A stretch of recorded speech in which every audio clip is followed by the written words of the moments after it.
오늘 신명기 민수기 30장은 서원에 관한 내용이 되어집니다. 특별히 이제 서원 여인들의 서원인데요.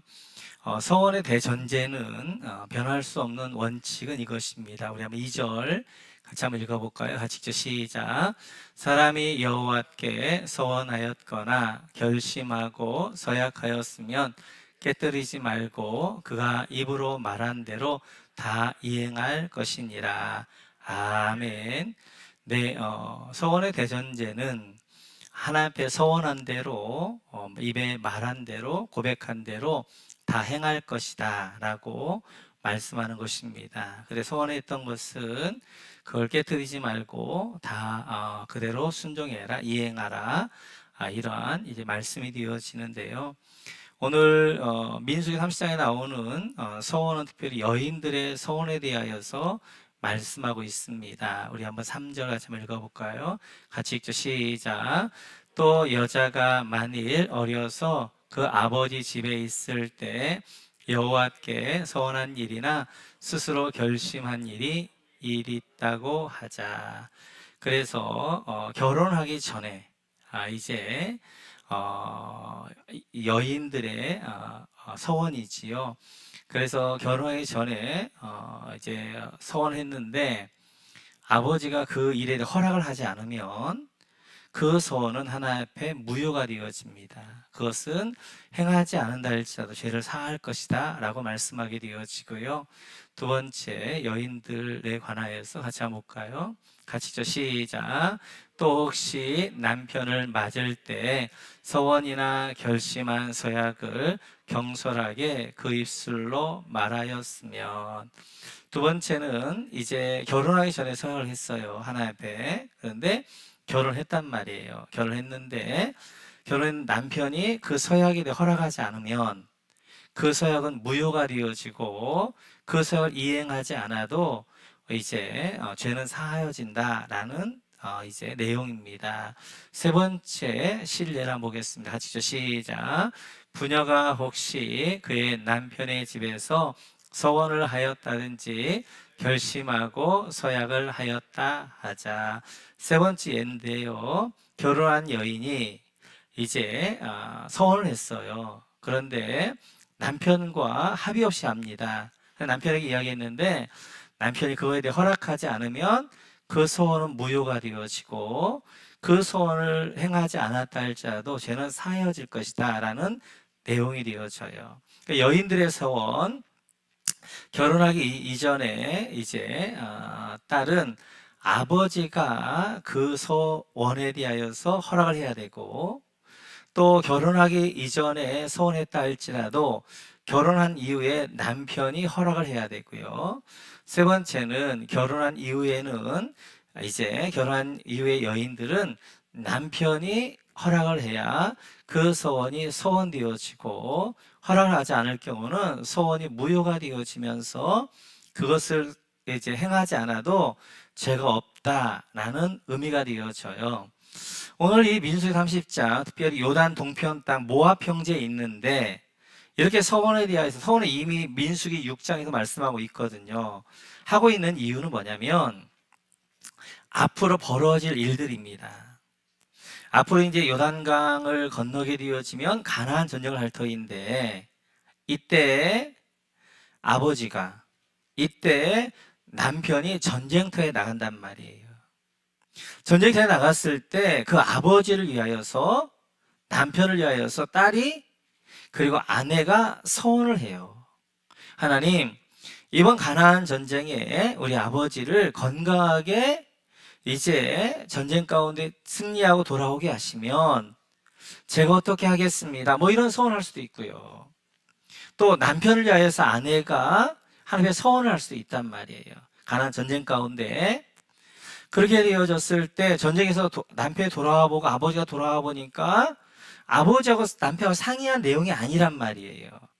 그러면 잘못하면 이 여인들이 서원에 묶이게 되어지니까 이 서원의 저주 가운데 있게 되어지니까 하나님이 여인들을 배려해서 그렇게 서원했을 경우에는 아버지와 남편의 허락이 없었다면 그 서원은 무효고 그걸 이행하지 않아도 죄가 없다, 이렇게 말씀하고 있는 것입니다.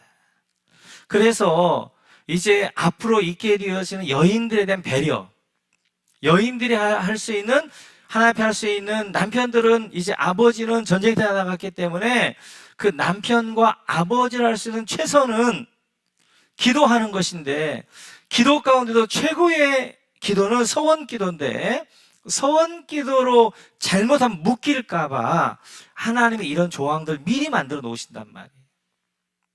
그래서 이런 이제 민수 3장을 통하여서 하나님의 마음 세 가지를 알 수 있는 첫 번째는 하나님의 세심함입니다. 이제 앞으로 있게 되어진 일까지 하나님 예상하셔서 여인들이 이 서원에 묶이어서 서원의 저주 가운데 잘못 되어지지 아니하도록 하나님의 세심함이에요. 때때로 하나님은 아버지와 같은 강인함으로 우리를 다루시기도 하시고, 때때는 어머니의 세심함과 부드러움과 따뜻함으로 우리를 다루기도 한단 말이에요. 하나님의 세심함, 따뜻함이 이 말씀 가운데 느껴지는 거예요. 두 번째는 가정의 질서입니다. 그래서 아내의 머리는 남편이고, 그리고 자녀들의 머리는 아버지임을 말씀하게 되어져요. 그래서 아무리 아내가 자녀가 서운했다 할지라도 그 서운에 의해서 가정의 머리가 되어지는 남편이 아버지가 허락하지 않으면 안 된다는 거예요. 그 가정의 질서를 이야기하시는 거예요.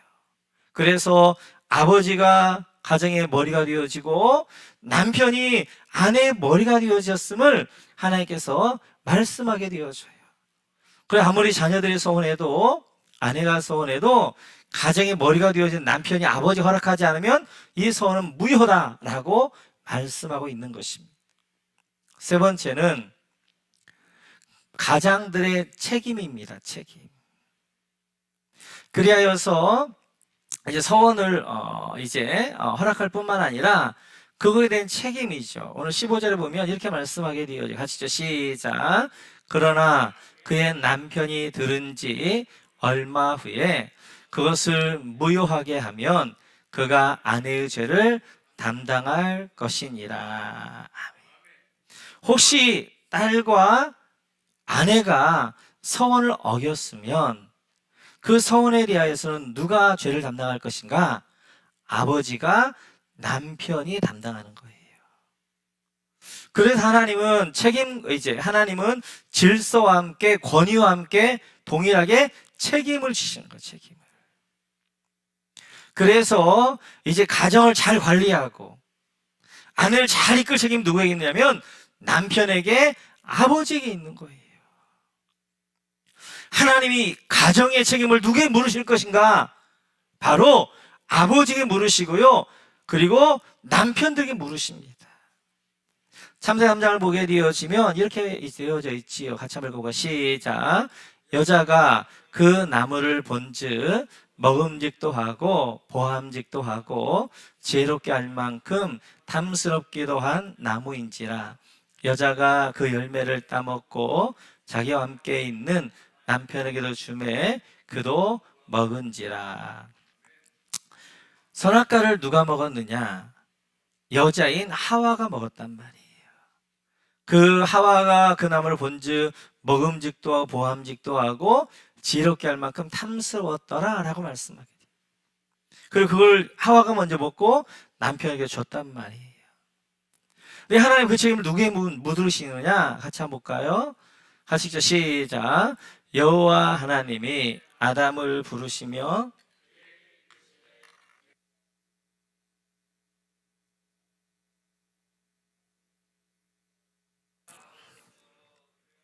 숨었나이다. 이르시되 누가 너의 벗었음을 내게 알렸느냐? 내가 네게 먹지 말라 명한 그 나무의 열매를 네가 먹었느냐? 하와가 선악과를 먼저 먹었단 말이에요. 하나님이 누구의 책임을 물으시는가? 아담에게 책임을 물으십니다. 아담아 네가 어디 있느냐? 너에게 먹지 말라 한 선악과를 네가 먹었느냐? 열매를 먹었느냐? 라고 하나님이 물으시는 거예요. 이렇듯이 이제 가정에서는 가장의 책임이 있고요. 부부에서는 남편의 책임을 말씀하셔서 하와가 선악과를 먹고 죄를 지었지만 그 책임에 대해 누구에 묻고 있냐면 아담에게 묻고 있는 거예요. 그 남편에 묻고 있는 거예요. 네가 왜 먹지 말라 선악과를 먹었느냐? 라고 말씀하시는 것입니다. 그래서 성경은 남과 여, 남편과 아내의 관계를 이렇게 말씀하게 되어집니다. 같이 한번 읽습니다. 에베소서 같이 읽죠. 시작. 이 비밀이 그도다. 나는 그리스도와 교회에 대하여 말하노라. 아멘. 남편과 아내의 관계를 비밀이라는 거예요. 바로 예수님과 교회와의 관계.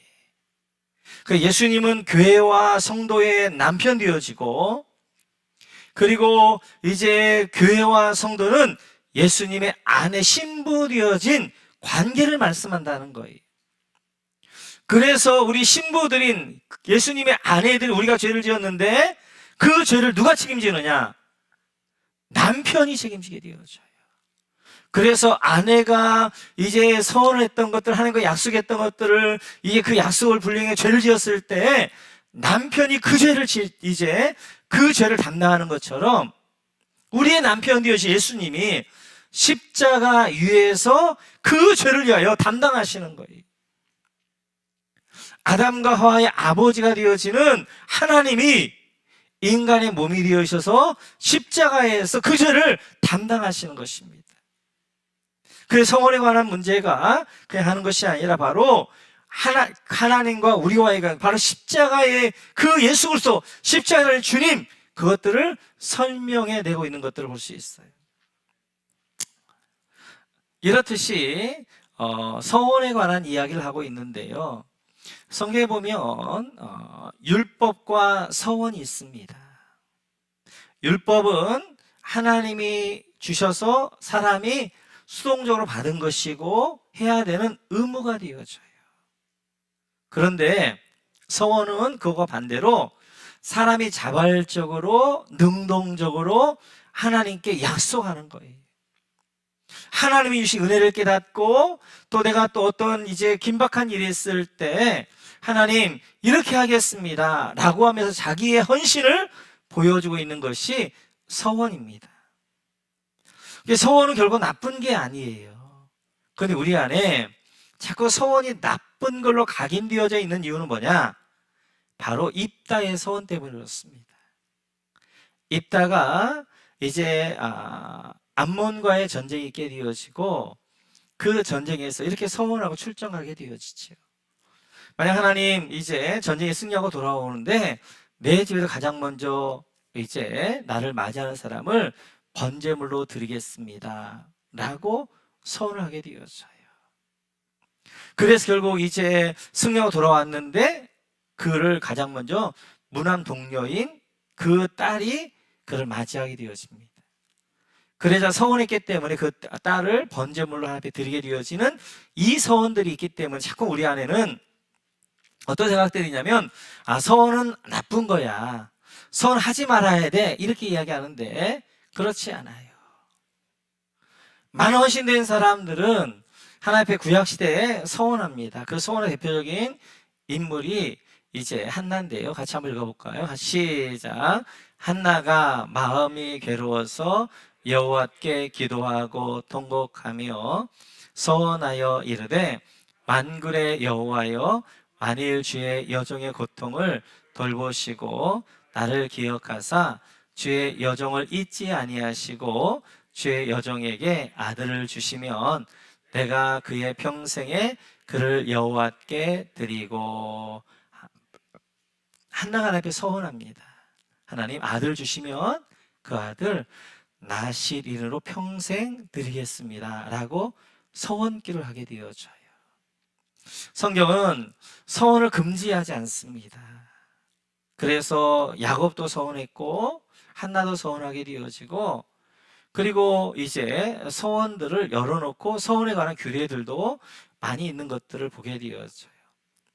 서원은 잘못된 것이 아닌데 잘못된 서원한 입다가 있는 거예요. 입당의 서원은 잘못된 것 중에 하나가 뭐냐면 거래적 서원입니다. 뭐뭐 하면 이렇게 하겠습니다. 그래서 자기의 유익을 위하여 사내가 거래하는 그런 서원은 안 좋고요. 두 번째는 말씀에 어긋난 서원이에요.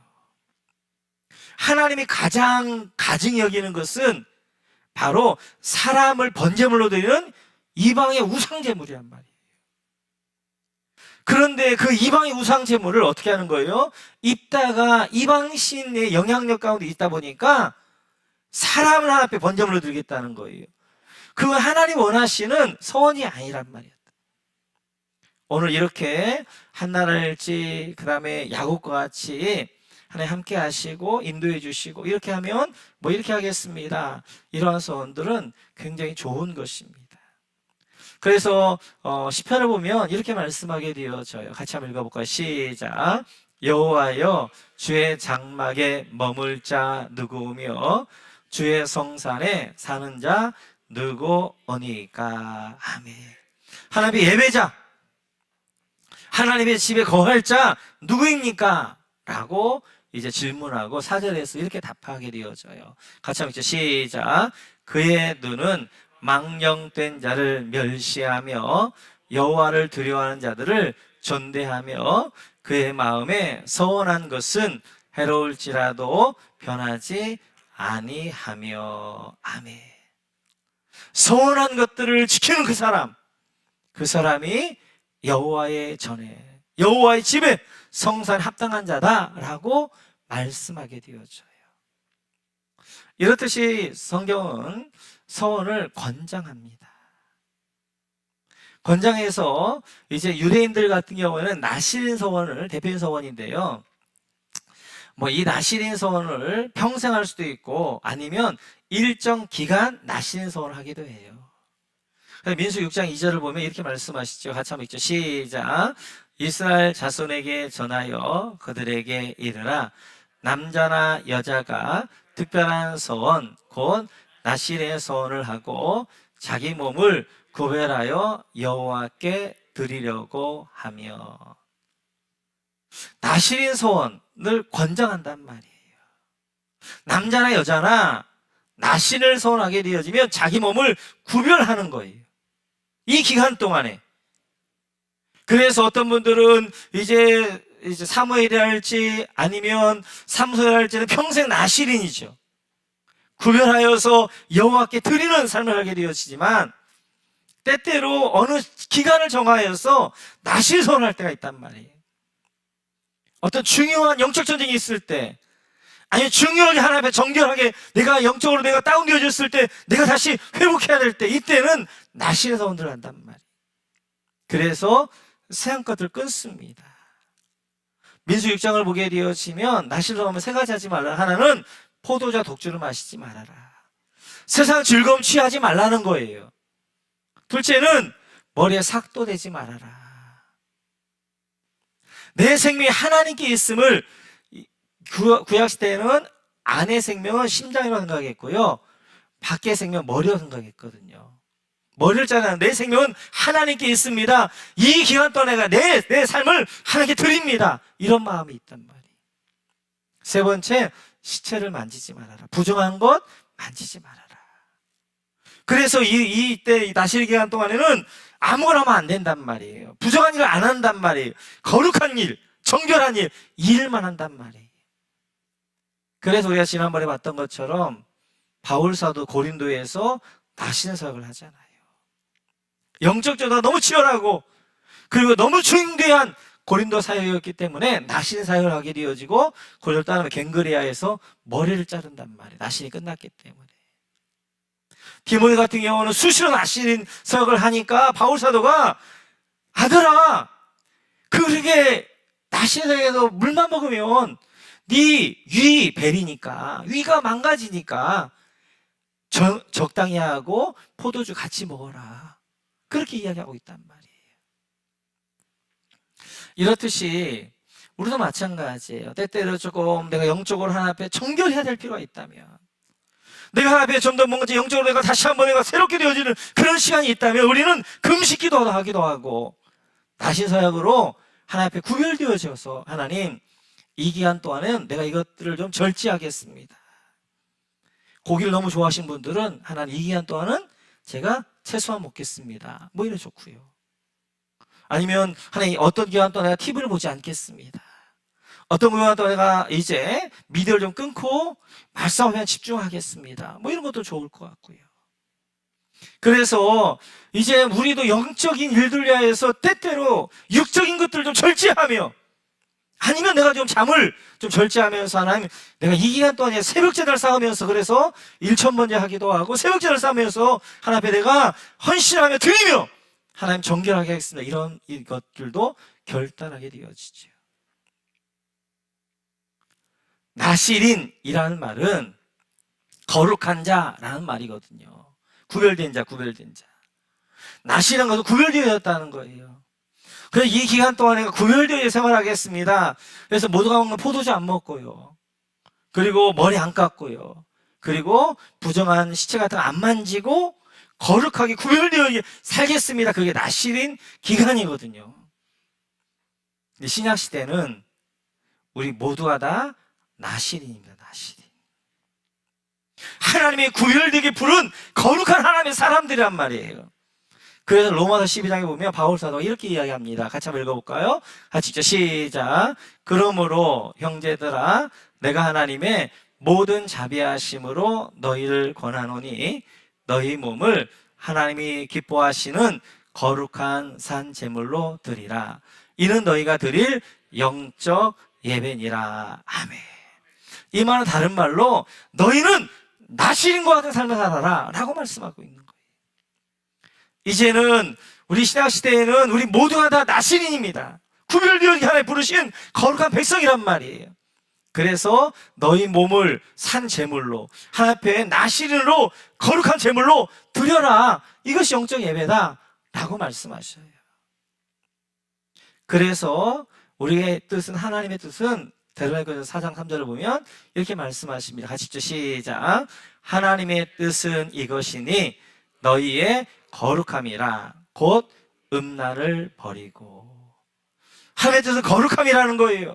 왜? 우리는 나신이니까, 하나님의 구별된 자들이니까. 그래서 우리에게 생명과 같은 것은 거룩함입니다. 거룩함.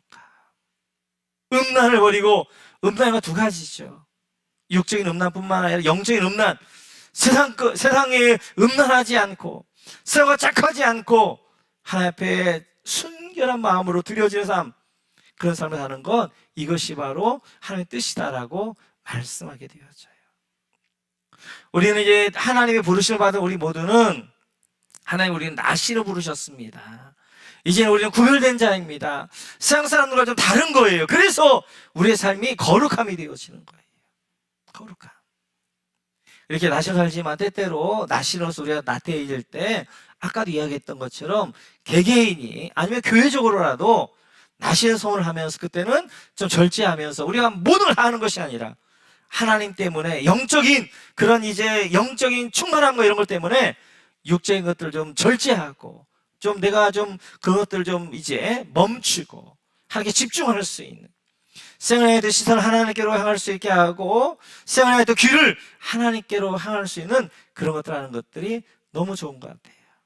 오늘 다시 한번 우리가 서원에 대해서 전체적으로 한번 살펴보았는데요. 이제 우리 모두가 다 하나님의 나시를 부르셨고요. 그래서 민수기 6장의 결론 하나님이 이렇게 말씀하십니다. 같이 한번 읽어볼까요? 시작. 여호와는 내게 복을 주시고 너를 지키시기를 원하며 여호와는 그의 얼굴을 내게 비추사 은혜 베푸시기를 원하며 26절 여호와는 그 얼굴을 내게로 향하여 드사 평강 주실 원하노라 할지니라 하라. 아멘. 민수 6장이면 나신 사역이 나와요.